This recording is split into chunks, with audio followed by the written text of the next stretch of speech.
नमस्कार दोस्तों, मैं Hiteshu Chandra from government polytechnic Badaun. आज मैं आपके लिए एक न्यू सब्जेक्ट लेके आया हूँ। ठीक है, या आज के वीडियो से मैं एक न्यू सब्जेक्ट स्टार्ट करूँगा जिसे हम डिफरेंट कोर्सेज में डिफरेंट नाम से जानते हैं।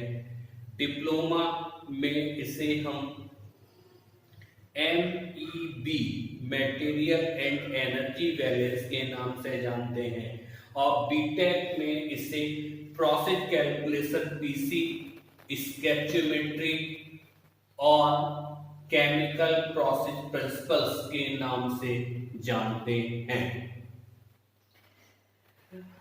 आज मैं MEB material and energy balance की स्टार्टिंग करूंगा। तो स्टार्टिंग में इसके इंट्रोडक्शन को जानते हैं। ठीक है, सबसे पहले हम ये जानते हैं कि MEB को क्यों रीड किया जाता है और MEB है क्या। ठीक है, MEB क्या है? जो हमारा MEB के द्वारा हम केमिकल इंजीनियरिंग में जो हमारे यूनिट ऑपरेशन और यूनिट प्रोसेस हैं उनको एनालाइज कर सकते हैं और जो हमारे इक्विपमेंट है इक्विपमेंट की एफिशिएंसी को ज्ञात कर सकते हैं कि वो कितना अच्छा परफॉर्मेंस दे रहे हैं या उनका परफॉर्मेंस क्या है। ठीक है, तो जो हमारी MEB है वो द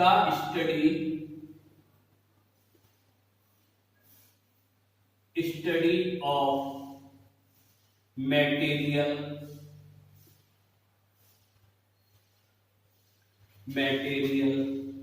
एंड एनर्जी बैलेंस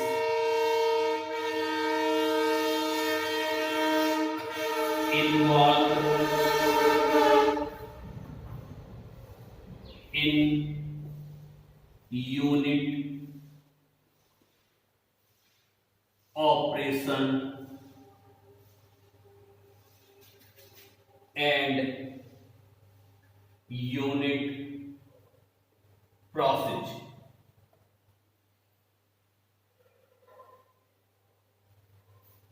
ठीक है, MEB में हम मटेरियल और एनर्जी बैलेंस की स्टडी करते हैं यूनिट ऑपरेशन और यूनिट प्रोसेस में। ठीक है, अब ये स्टडी किसके द्वारा की जाती है? With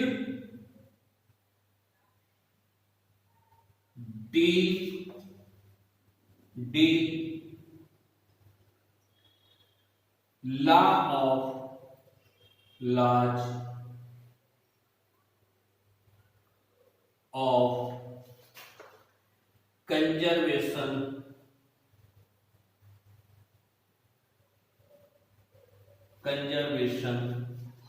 of energy and material या मास। ठीक है, हम इसको जो डील करते हैं वो किसकी सहायता से करते हैं? एनर्जी ऑफ मास कंजर्वेशन की सहायता से। ठीक है, अब हमारा जो भी यूनिट ऑपरेशन है या यूनिट प्रोसेस है उसमें दो चीजें होती हैं, हमेशा दो चीजें होती हैं।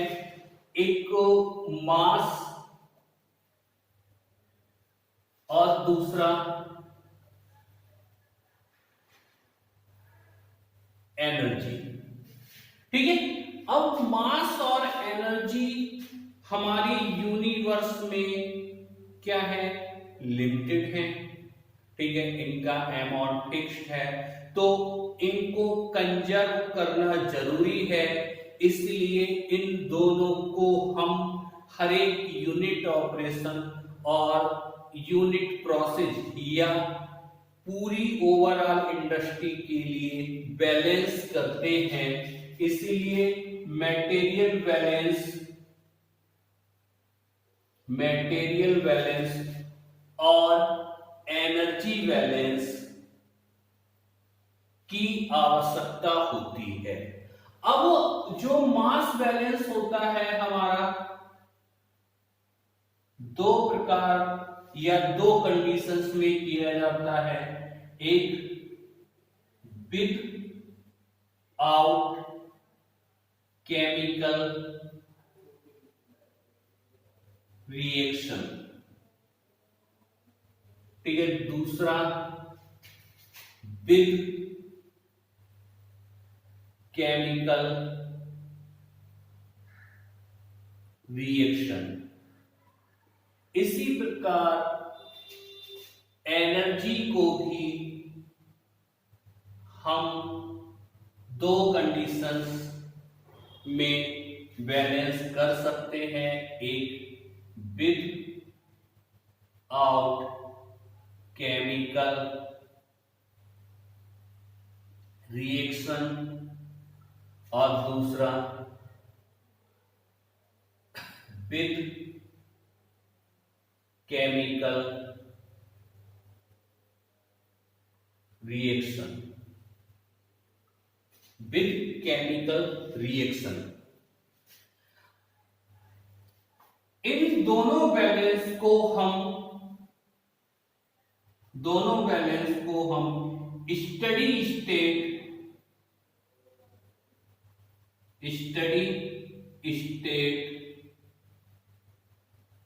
एंड अनस्टडी स्टेट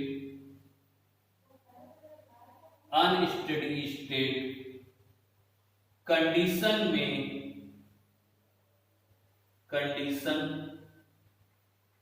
में भी बैलेंस कर सकते हैं, ठीक है। स्टडी स्टेट बैलेंस में हमेशा इनपुट बराबर आउटपुट होता है, मतलब किसी भी यूनिट ऑपरेशन में जितना मास फीड या जितनी एनर्जी फीड की जाएगी उतनी ही उसका आउटपुट होना चाहिए, क्योंकि मास कंजर्वेशन लॉ से, ठीक है, मास और एनर्जी को ना तो डिस्ट्रॉय किया जा सकता है ना ही हम क्रिएट कर सकते हैं, ठीक है। अनस्टडी स्टेट जो कंडीशन में हम मटेरियल और एनर्जी बैलेंस करते हैं, ठीक है, वो हमारे लिए यूजफुल होती हैं केमिकल इंडस्ट्रीज प्रॉब्लम के लिए, जिससे हम, ठीक है, रियल प्रॉब्लम्स को स्टडी कर सकते हैं, ठीक है। अब जानते हैं कि जो हमारी इंपॉर्टेंस है, importance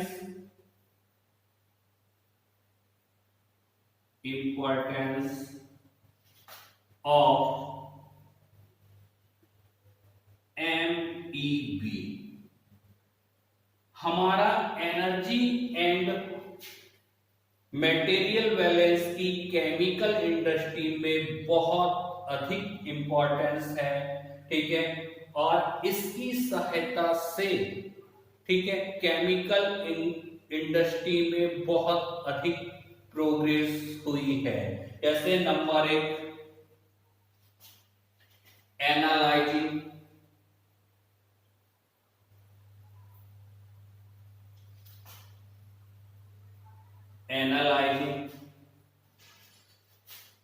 of particular unit operation and unit process। हम किसी भी पर्टिकुलर यूनिट ऑपरेशन और यूनिट प्रोसेस को एनालाइज कर सकते हैं। एनालाइज करने का सीधा सा मतलब होता है कोई भी यूनिट ऑपरेशन है, ठीक है, या यूनिट प्रोसेस है, उसके इनपुट और आउटपुट में कौन कौन से कंपोनेंट किस किस अमाउंट में प्रेजेंट हैं। ठीक है। Number 2,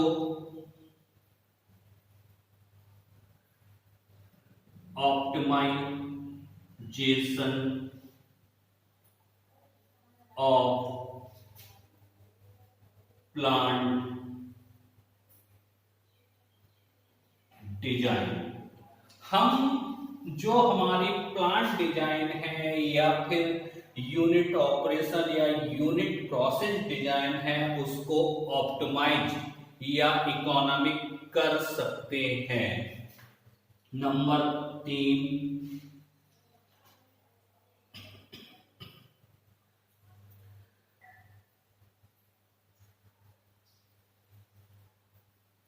environment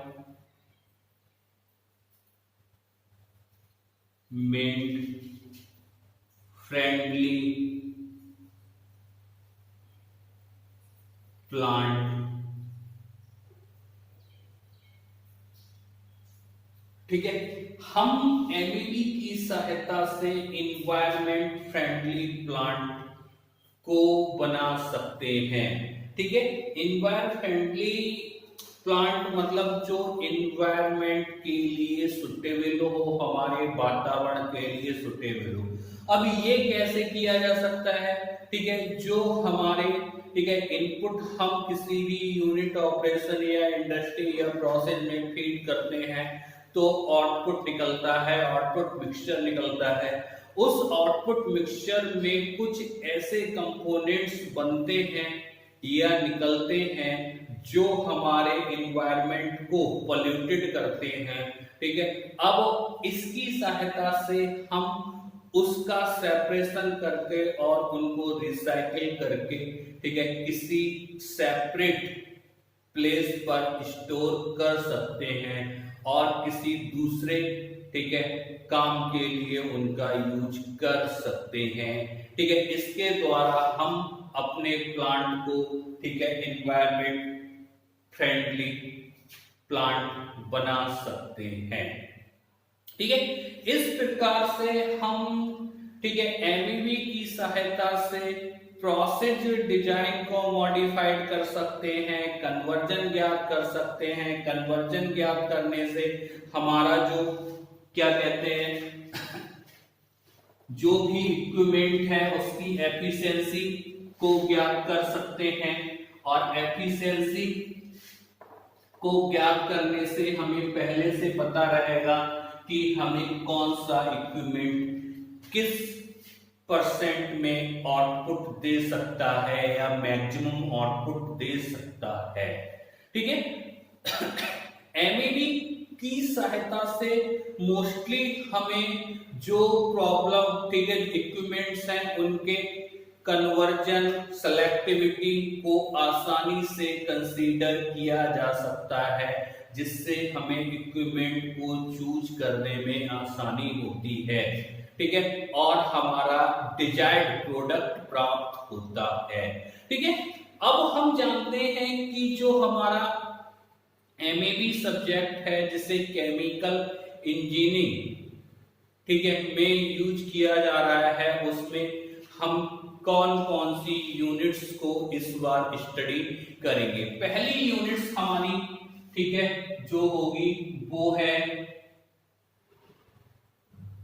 unit and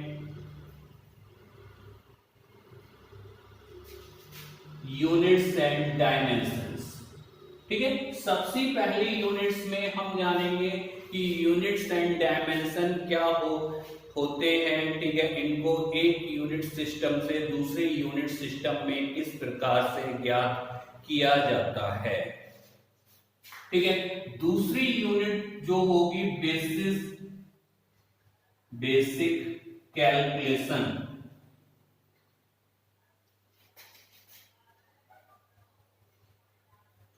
basic calculation में हम यह जानेंगे जो हमारा कंपाउंड है, एलिमेंट है, ठीक है, उसमें क्या रिलेशनशिप होता है, कंपाउंड में एलिमेंट किस परसेंटेज में प्रेजेंट है, ठीक है, और सॉल्यूशन की concentration, normality, molarity and molarity की स्टडी करेंगे, और आइडियल और रियल गैस के लॉज की भी स्टडी करेंगे। ठीक है, तीसरी यूनिट हमारी material balance with out chemical reaction. ठीक है, हम इस यूनिट में मास का बैलेंस विदाउट केमिकल रिएक्शन के आधार पर करेंगे। इस यूनिट में जानेंगे कि जब किसी भी यूनिट ऑपरेशन में रिएक्शन प्रेजेंट होती नहीं होती है तो उसमें मास का बैलेंस किस प्रकार से किया जाता है। ठीक है, unit 4 material balance, material balance with chemical reaction, with chemical reaction. इसमें मटेरियल का बैलेंस, ठीक है, हम केमिकल रिएक्शन के आधार पर करेंगे। ठीक है, और इस यूनिट में या यूनिट प्रोसेस में हमेशा ही एक न्यू प्रोडक्ट फॉर्म होगा। हम इनपुट कुछ करेंगे और आउटपुट में एक नया प्रोडक्ट बनेगा। ठीक है, इसमें हमें गिवन रॉ मटेरियल के आधार पर प्रोडक्ट की को एनालाइज करना है या प्रोडक्ट के आधार पर, ठीक है, फीड को एनालाइज करना होता है। पांचवी यूनिट एनर्जी, पांचवी unit energy balance, energy balance. हमारी 6 यूनिट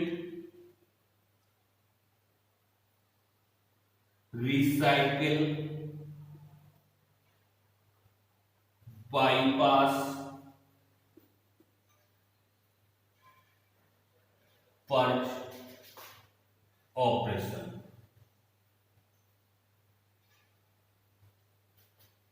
एनर्जी बैलेंस में हम यूनिट ऑपरेशन या यूनिट प्रोसेस के दौरान हम एनर्जी का बैलेंस करेंगे, और 6 यूनिट में रिसाइकिल, बाईपास यूनिट ऑपरेशन में हम विदाउट केमिकल रिएक्शन और विद केमिकल रिएक्शन के आधार पर मटेरियल को बैलेंस करेंगे। Unit 7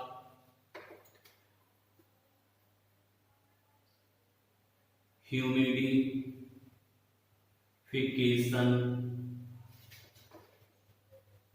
and dehumidification.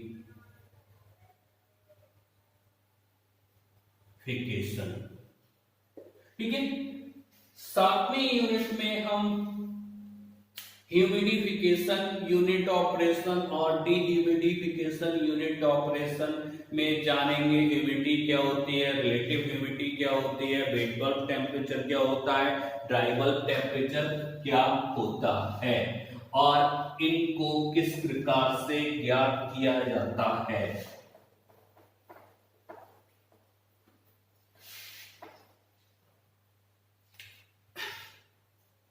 8th unit combustion,